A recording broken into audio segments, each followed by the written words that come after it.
প্রভাবশালী ব্রিটিশ সাময়িকী দি ইকোনমিস্টের তালিকায় ২০২৪ সালে বর্ষসেরা দেশ হয়েছে বাংলাদেশ। দ্বিতীয় স্থানে ছিল সিরিয়া। সিরিয়ার বাশার আল আসাদ এবং বাংলাদেশের শেখ হাসিনা, এই দুই কুখ্যাত শাসকের পতনের মধ্যে একটি মৌলিক পার্থক্য আছে। সিরিয়ায় আসাদের পতন হয়েছে সশস্ত্র যুদ্ধের মাধ্যমে, অন্যদিকে বাংলাদেশে শেখ হাসিনার পতন ঘটেছে ১৫ বছরের টানা দুঃশাসনের ফলে মানুষের মনে পুঞ্জীভূত ক্ষোভ থেকে তৈরি আকস্মিক এক গণ অভ্যুত্থানে। ইকোনমিস্ট সিরিয়ার পরিবর্তে যে কারণে বাংলাদেশকে বর্ষসেরা হিসেবে মনোনীত করে তা হল অভ্যুত্থানের পর বাংলাদেশে বিদ্যমান স্থিতিশীল পরিবেশ এবং সমৃদ্ধির পথে যাত্রা। কিন্তু গণ অভ্যুত্থানের মাত্র ৬ মাসের মাথায় বাংলাদেশের রব উঠে বিপ্লব হাতছাড়া হওয়ার। নতুন করে বিপ্লবী দেশপ্রেমিকদের মনে আবারও জমা হতে থাকে তীব্র ক্ষোভের আগুন। তরুণ ছাত্র জনতার এত আত্মত্যাগ বিফলে যাওয়ার উপক্রম হয় সরকারের ব্যর্থতা আর রাজনীতিবিদদের ক্ষমতা লোভের কারণে। জুলাই আগস্ট বিপ্লবের যে গণ আকাঙ্ক্ষা তা ক্রমেই দুঃস্বপ্নে পরিণত হতে থাকে বাংলাদেশে। অন্যদিকে সিরিয়ায় আসাদের পতন হলেও চারদিকে ছিল তীব্র বিষাদের ছায়া। আসাদের পতনের পরও ইসরায়েল টানা ১ সপ্তাহ পর্যন্ত ধ্বংসাত্মক হামলা চালাতে থাকে সিরিয়ায়। দখল করে নেয় দেশটির একটি অংশ। সিরিয়ায় আসাদের বিরুদ্ধে যুদ্ধরত বিভিন্ন মিলিশিয়া বাহিনীর মধ্যে নতুন করে গৃহযুদ্ধ ছড়িয়ে পড়ার আশঙ্কা দেখা দেয়। আসাদের পতন হলেও সিরিয়ার উত্তরে দুটি বড় এলাকা দখলে রাখে দুটি বিদ্রোহী বাহিনী। তারা একে অন্যের বিরুদ্ধে যুদ্ধে জড়িয়ে পড়ে আসাদ পতনের পর। এর পাশাপাশি সিরিয়ায় উপস্থিত যুক্তরাষ্ট্র ও রাশিয়ার শক্তিশালী সামরিক ঘাঁটি। সিরিয়ার অর্থনীতি বলতে কিছু ছিল না আসাদের সময় থেকেই। বিদ্রোহীরা আসাদকে যুদ্ধ করে ক্ষমতা থেকে হটালেও তারা কেউ সঙ্গে সঙ্গে ক্ষমতার চেয়ারে বসেনি, কারণ প্রধান বিদ্রোহী দল হায়াত তাহরির আল শামসের রয়েছে অতীতে আল কায়দা সংশ্লিষ্টতা। হায়াত তাহরির আল শামের প্রধান আহমেদ আল শারার বিরুদ্ধে ছিল যুক্তরাষ্ট্রের মৃত্যু পরোয়ানা। তার নেতৃত্বেই পতন ঘটে আসাদের। যুক্তরাষ্ট্রসহ পুরো পশ্চিমা বিশ্বের অসংখ্য অবরোধ রয়েছে সিরিয়ার বিরুদ্ধে। সব মিলিয়ে আসাদের পতনের পর সিরিয়ায় কি হতে যাচ্ছে তা কেউ সহজে অনুমান করতে পারছিল না। ফলে আসাদ পতনের মতো এত বড় ঘটনার পরও খুব বেশি মানুষকে রাজপথে নেমে আনন্দ উল্লাস করতে দেখা যায়নি। ছিল ভীতি আর আতঙ্ক। চারদিকে যখন এই অনিশ্চয়তা আর হতাশা, তখন ২৯ জানুয়ারি সিরিয়ায় ঘটল আরেক বৈপ্লবিক ঘটনা। এদিন সিরিয়ায় আসাদের বিরুদ্ধে যুদ্ধরত সব সশস্ত্র বিদ্রোহী গ্রুপের নেতারা একত্র হয়ে আহমেদ আল শারাকে সিরিয়ার প্রেসিডেন্ট ঘোষণা করলেন। শারাকে প্রেসিডেন্ট ঘোষণার পর তারা বিলুপ্ত ঘোষণা করল সিরিয়ার সংবিধান, আর্মি, পুলিশ সহ সমস্ত গোয়েন্দা ও নিরাপত্তা সংস্থা। একই সঙ্গে তারা বিলুপ্ত ঘোষণা করে নিজেদের বাহিনীগুলো। তারা সিদ্ধান্ত নিলেন এখন থেকে সিরিয়ান আর্মি, পুলিশ, সীমান্তরক্ষী বাহিনী, গোয়েন্দা সহ যাবতীয় নিরাপত্তা বাহিনী গঠন করা হবে আসাদ বিরোধী বিদ্রোহী যোদ্ধাদের নিয়ে। সিরিয়ায় সূচনা হলো নতুন এক যুগের, নতুন অধ্যায়ের। ধ্বংসস্তূপের মধ্যে সম্ভাবনার এক নতুন সিংহদুয়ার খুলে গেল সিরিয়ায়। হাফিজ আল আসাদ ও বাশার আল আসাদ বাবা ছেলের টানা ৫৩ বছরের দুঃশাসনের সমস্ত ধ্বংসস্তূপকে পেছনে রেখে সম্পূর্ণ নতুন এক সিরিয়ার যাত্রা ঘোষণা করলেন বিদ্রোহী নেতারা।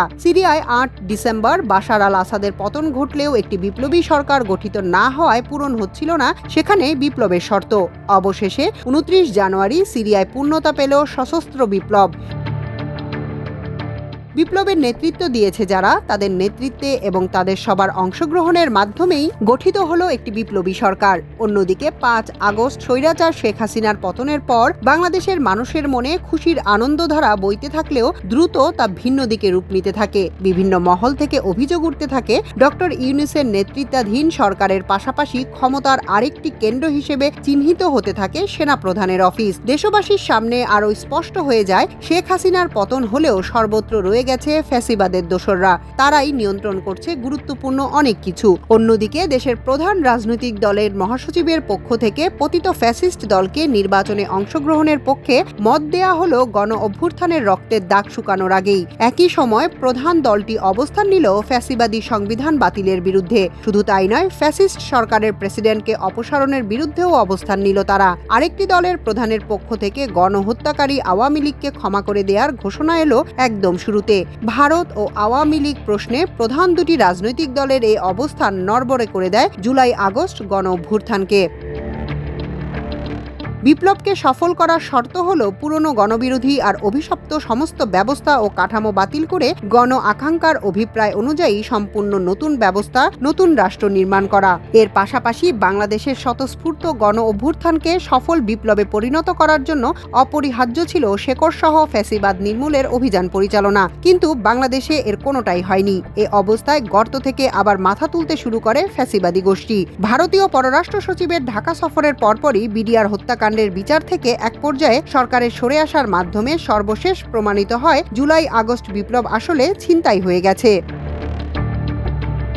সিরিয়া মাত্র 2 মাসেরও কম সময়ের মধ্যে সফল বিপ্লবের শর্ত পূরণ করে নতুন দিগন্তের সূচনা করতে পারলেও বাংলাদেশে সেটি সম্ভব হয়নি। 6 মাসের মাথায় এটি স্পষ্ট হয়ে ওঠে তার সম্ভাবনাও হারিয়ে গেছে। বাংলাদেশে সিরিয়ার মতো যুদ্ধের মাধ্যমে ক্ষমতার পরিবর্তন না হলেও স্বতঃস্ফূর্ত গণ অভ্যুত্থানকে একটি সফল বিপ্লবে রূপ দেওয়া অসম্ভব ছিল না। এক্ষেত্রে আমাদের প্রথম সারির রাজনীতিবিদদের পক্ষ থেকে যে দেশপ্রেম, সততা, আন্তরিকতা আর বিচক্ষণতার প্রয়োজন ছিল তার নিদারুণ অভাব পরিলক্ষিত হয়েছে। তীব্র গণরোষের আকস্মিক বিস্ফোরণে শেখ হাসিনার পলায়নের পর ছাত্র জনতা ছিল অনেকটাই দিশাহীন। তারা সহায়তা চেয়েছিলেন রাজনৈতিক নেতাদের কাছে, কিন্তু তারা সেভাবে সহায়তার হাত বাড়াননি। উপদেষ্টা নাহিদ ইসলাম অভিযোগ করেছেন, আমরা চেয়েছিলাম ফ্যাসিবাদ বিরোধী রাজনৈতিক দলগুলো নাগরিক সমাজের সমন্বয়ে একটি জাতীয় সরকার। জাতীয় সরকার অনেক দিন স্থায়ী হবে এই বিবেচনায় বিএনপি জাতীয় সরকারে রাজি হয়নি। শুরুতেই ছাত্র নেতাদের ব্যর্থতা এবং রাজনৈতিক নেতাদের অসহযোগিতার কারণে নতুন সরকার গঠনের আগেই ছিনতাই হয়ে যায় বিপ্লব।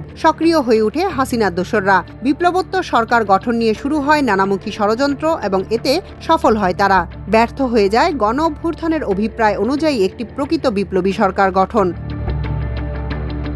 জাতীয় সরকার গঠনে অনীহা, এরপর ফ্যাসিবাদীদের সংবিধান রক্ষা, আওয়ামী লীগকে নিষিদ্ধ করতে না চাওয়া ও তাদের নির্বাচনে অংশ নেয়ার পক্ষে অবস্থান নেয় দেশের প্রধান বিরোধী দলগুলো। এছাড়া ভারত এবং রাষ্ট্রপতি সহ বিভিন্ন ইস্যুতে দেশের প্রথম সারির রাজনৈতিক নেতারা যে অবস্থান নিয়েছেন তাতে এটি প্রমাণিত তাদের কাছে দেশের চেয়ে দল বড়। ছাত্র নেতারা তরুণ, অনভিজ্ঞ, ফলে তারা ভুল করতেই পারেন। কিন্তু তারপরও যে সরকার গঠিত হয়েছিল তাদের সঠিক পথে রাখার জন্য রাজনৈতিক দলগুলোর যে ভূমিকা পালনের প্রয়োজন ছিল তা তারা করেননি। এই অবস্থায় গত অক্টোবর মাসে সংবিধান বাতিল এবং রাষ্ট্রপতিকে অপসারণ করে নতুন করে একটি বিপ্লবী সরকার গঠনের সুযোগ সামনে এলেও তা সম্ভব হয়নি বিএনপির পক্ষ থেকে বিরোধিতার কারণে। জুলাই-আগস্ট বিপ্লবী চেতনা আর গণ আকাঙ্ক্ষা থেকে সরে এসে ন্যূনতম একটি সংস্কার শেষে নির্বাচনের আয়োজন করা এখন রাজনীতিবিদদের মূল চাওয়া। এই অবস্থায় আবার পুরনো বৃত্তে ফিরে যাওয়ার লক্ষণ স্পষ্ট হয়ে ওঠে চারদিকে। গণ অভ্যুত্থানের ঠিক 6 মাসের মাথায় 5 আগস্টের মতো আরেকটি স্বতঃস্ফূর্ত আর আকস্মিক ঘটনার জন্ম নিল 5 ফেব্রুয়ারি রাতে।